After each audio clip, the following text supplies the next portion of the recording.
Sập nhà chắc là chết người mất rồi. Còn một người ở trong ấy chắc là không sống được rồi.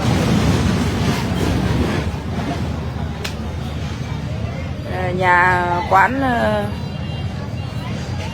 nước nhá. Đấy.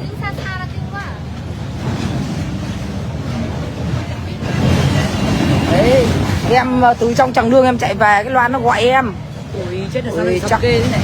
Lúc đấy em đi ra em đón hai cái đứa kia thế này em thấy cứ đục. Người vẫn còn trong này hả? Ông Luyện ở trong đấy chắc chết rồi.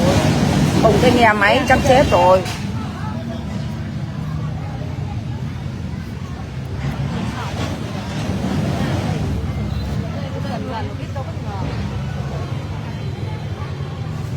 Đấy, khổ chưa?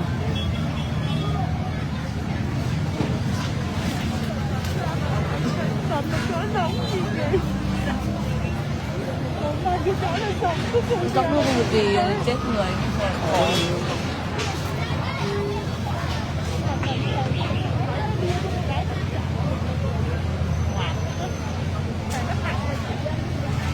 May có chỗ này còn rộng mà lôi ra được nhưng chứ còn xây chứ mà tuyên bố dập được ngay. Nó cứ đục ở dưới làm sao mà bên trên nó chả nghiêng, đục một bên này nó chẳng nghiêng nó chả đổ. Lúc em thấy nó đục mỗi bên này mà đục hết. Nghe đây. Sợ quá đi. Đổ nhà sập cả hết nhà rồi còn đâu.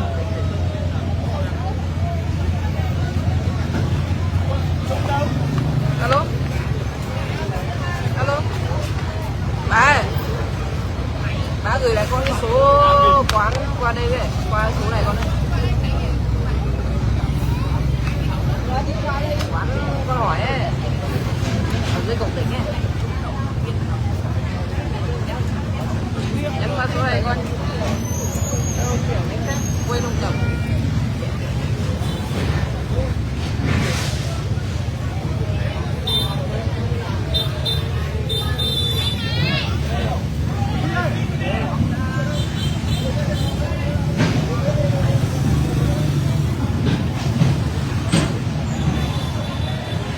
Alo. Em đang bảo là nhà bác sĩ sọp biết tin chưa? Đó vậy là tiếp vãi à. May không phải còn tuyến nhà bà. Đây đang bị đẩy. Chết người rồi.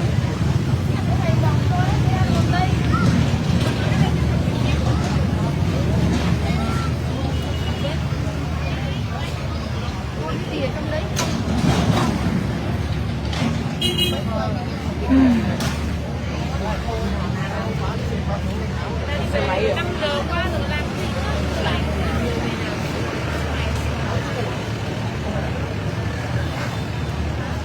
Nhà khu Giai nó mua nhà cái 8 cũ đấy chị Bùi ạ. Ở gần nhà chị, nhà tôi đấy, gần bưu điện đấy, cổng Người Ban đấy.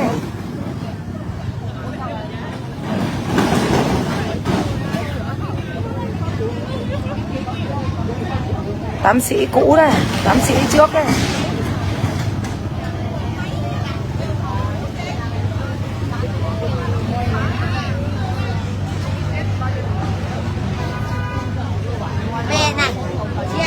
Ôi, đấy, thấy chưa? Ui, lúc đấy tao đi qua tao cứ thấy nó ngồi mấy cậu nó đục, nó rỗng tuếch như thế rồi mà. Nó không biết nó đục kiểu gì không? Đục kiểu gì nó nghiêng. Nhưng nó đục kiểu đéo gì mà lại để đổ nhỉ? Nó ngồi ở cái gầu kìa. Một bên này nó làm kính hả? Thế là nó lệch đúng không? Thì nó chả lật. Ngày xưa mình xây nó có tường, chỉ ở trên nó có trụ thì nó đỡ được. Đây mình chắc xây nó không có trụ nên là nó ví dụ như mình trụ mình còn rất là đi vào ra mà. Cái lối này để lối gì? Đi vào cái lối kia. Chặn trên kia đi thì là lối này được. Bây giờ chặn lối kia đi kìa. Của người ta rẽ vào đường trong kìa. Chặn hai bên đi.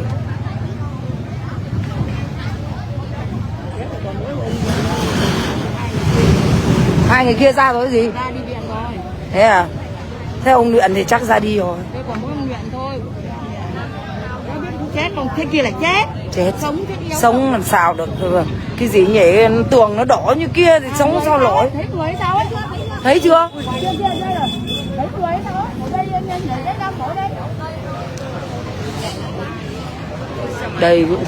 Đời cũng không sống nổi đâu, khổ thân anh Luyện, không sống nổi đâu, khổ thân anh quá. Ui, xót ruột. Ui giỏi ôi, mấy cái thằng kia đứng kia rồi nó lại phang cái kia vào cho rồi lại đứt chân.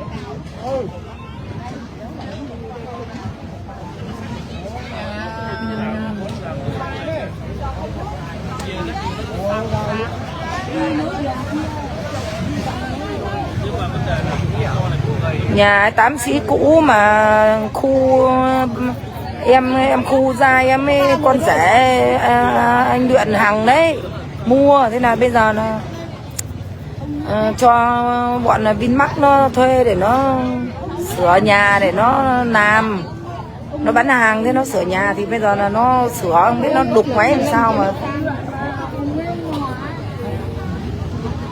đấy, huy động hết cả đất Việt, huy động hết cả đất Việt ra này, còn mỗi bác Luyện thôi, khổ thân biết còn sống không. Ui thương quá, chết rõ rồi. Ui em rủ hết con người ngọn bên này,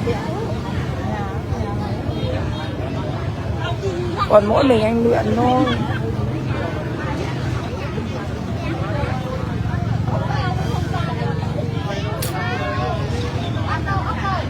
Có ông, còn ông Luyện Tùng ạ, còn ông Luyện nữa không biết còn sống không, gọi điện không nghe nữa rồi, chắc khéo không biết còn sống không nữa cơ, đang moi kìa.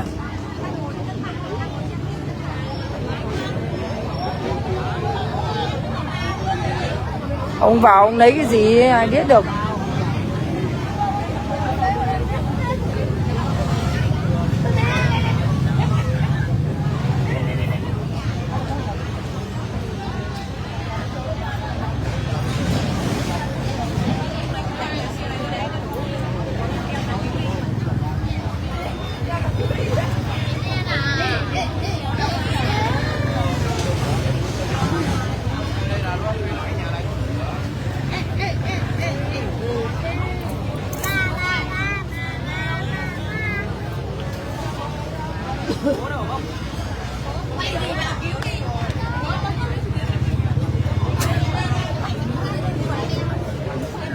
Khổ thân đấy. Thấy ở cái góc kia rồi, thấy ở cái chỗ kia rồi. Chắc chết rồi, không sống được đâu. Số chết rồi, vừa ra đây xong lại chạy vào ngay phải không?